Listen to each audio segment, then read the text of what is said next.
So, Petrova, I'm having a hard time deciding how to decorate my craft room. What do you think? I kind of wanted to keep this area clear so that when I do vlogs, I just wanted the white and pink backdrop. But I put some yarn shelving there. I don't know if I want to keep that there or just keep all my yarn on this entertainment area. What do you think? Should I just fill this up right here with yarn and then keep this area over here all nice and pretty and feminine looking without all that yarn right there? What do you think, Petrova? I can't decide. Do you have any ideas?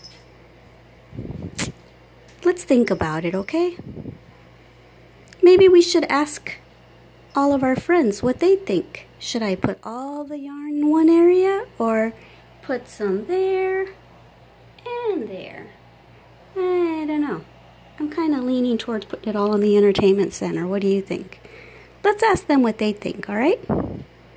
Are you checking out the room to see what I should do? You're putting thought into it, aren't you, Petrova?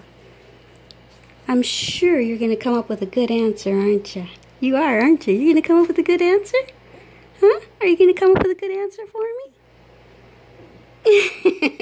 I thought you would.